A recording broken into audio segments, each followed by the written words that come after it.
Hi everyone, and welcome to this week's project. This week I have a piece of wood from Washington State that was gifted to me from a viewer. Thank you very much.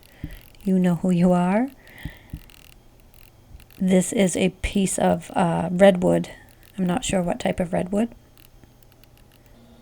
but it is a piece of redwood directly from Washington State, all the way from Washington to Maine. And I'm going to be starting this out between centers until I can get a tenon turned, and I'm going to be attempting to turn a vase. So be sure to stick around and you can see the troubles I ran into and how I got past them and all that good stuff. So stick around.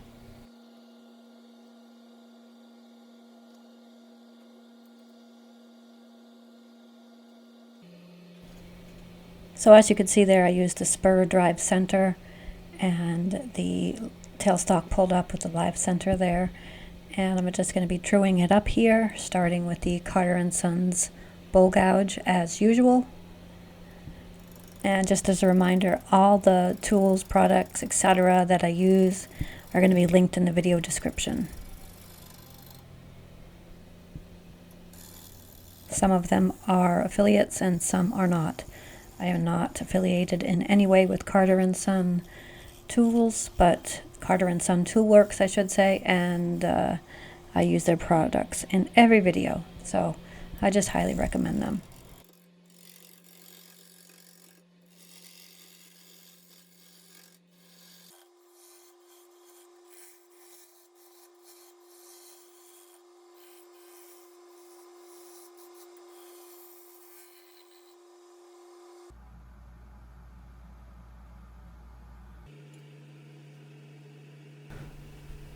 And a bit of a different angle here with the camera. You can tell that it's mostly trued up here, just taking some final passes to make sure it's in balance. And here is where I could use a longer tool rest, but I don't have one, so this will do. And since this is the first time I've turned any redwood, I had to tighten a tool rest there. That would have been unsafe. Very different than turning maple, which is what I mostly turn, maple and walnut for the majority of my stuff, I guess, and a little bit of olive wood here and there. Maybe a little bit of ash as well, but certainly mostly maple. It is in abundance in Maine, easy for me to get. But this redwood was, it turns differently than maple. This was, I don't know if it was the dryness or just how it is, but it was certainly dry, and it came off in kind of not ribbons and curls like maple can sometimes, but more of a thick kind of sawdust, like you can see it there on the lathe and coming off of it, I think.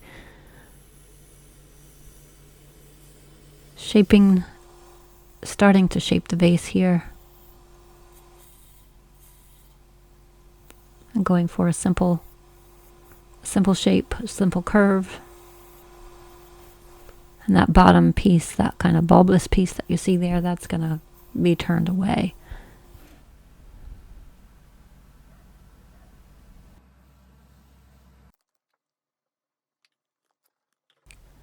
Using some Total Boat with the medium hardener 2:1 and some eye candy pigment in the color Okinawa Blue to fill a couple of cracks, one on each side. So using tuck tape here to make sure the resin doesn't go everywhere. And what I ended up having to do here, I didn't film it all, but is doing that initial pour, letting that harden or cure or almost cure, and then do the second pour, so I didn't have any major leaks. And then there was a crack on the other side that I did as well off camera. And so after it's been 24 hours, probably a little bit more at this point, starting to make some initial passes, getting that resin turned away, and seeing what what we have left, if the resin's fully filled the cracks. I was pretty happy with it. It wasn't perfect, but I knew I was going to be turning some of the thickness away, so I wasn't too worried about how it would look finally yet.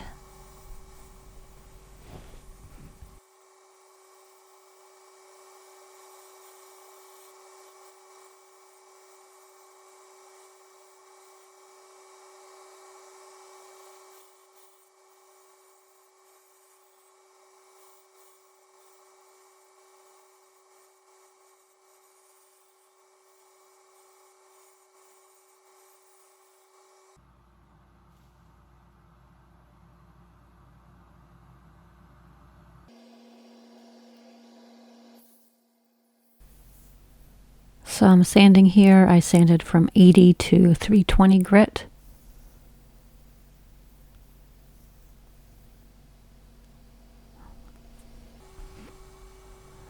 And I'm using the drill chuck with a Forstner bit attached to hog out some of the material, which helped quite a bit with the hollowing process. I don't have a steady rest or anything, so this helps quite a bit.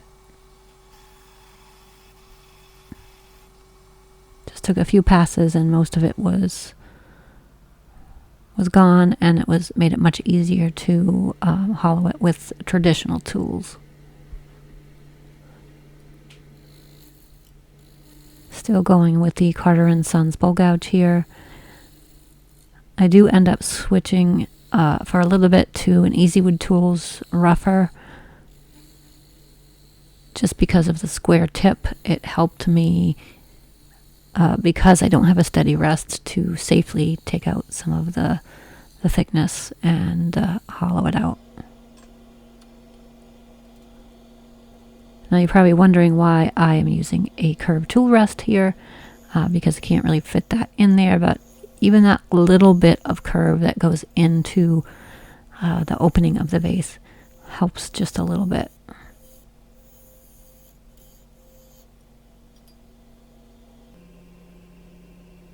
And here's the Easywood Tools rougher with has the square tip.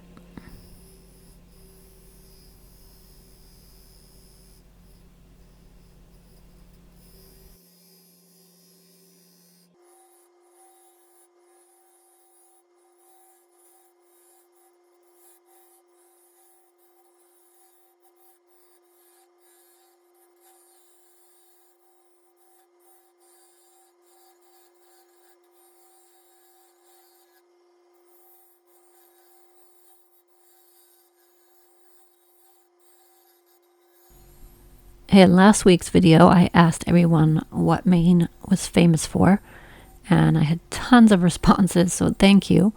It ranged from everything from lobsters and blueberries and seafood to the temperature and being cold, for Sugarloaf Mountain to skiing to lots of other things. So thanks for playing along with me. It was really neat to answer some questions and see some of the responses. Lighthouses, the coastline. Let me know where you live and what your state is famous for.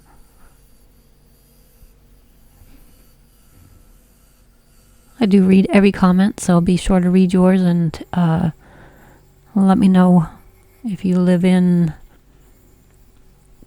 Idaho. What is Idaho famous for? I'm going to say potatoes. Maine is also famous for potatoes. What about North Dakota? What is North Dakota famous for?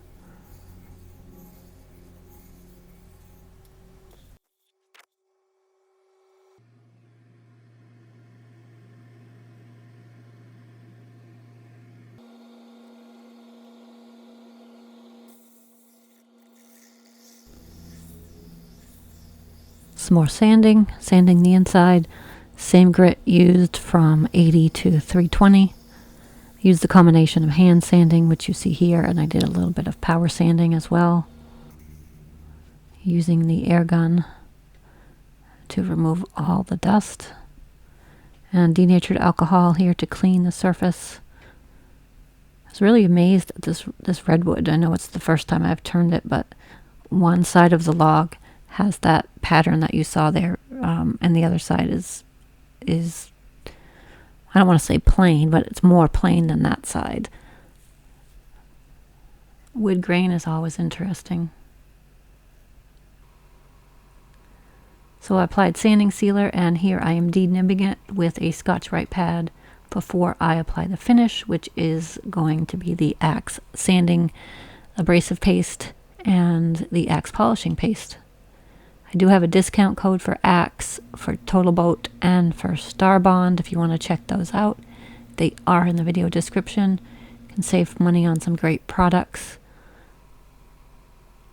If you haven't tried Star Bond, they are an amazing super glue company, CA glue, and they have accelerators and glues in different colors.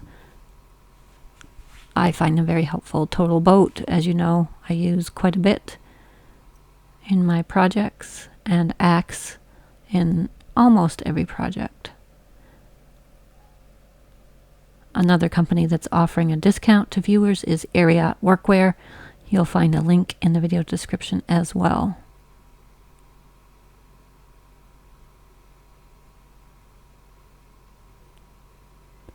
If you haven't already, please consider subscribing to the channel.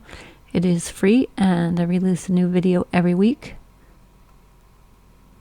It helps support what I do and helps me keep making videos and content for you to watch. So thanks in advance. Don't forget to like and share as well.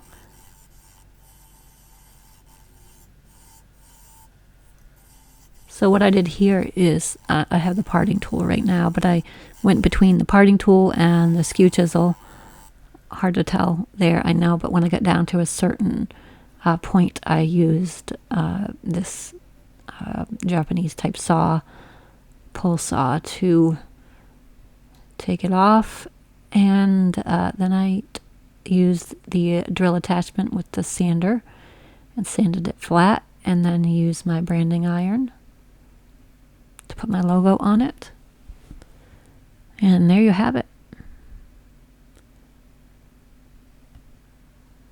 Some beauty shots coming here at the end. Don't go anywhere. Make sure you check those out.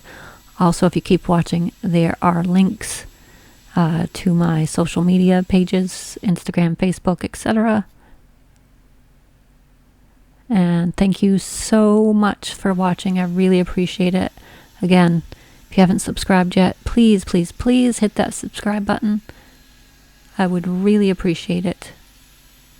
And until next week, peace out.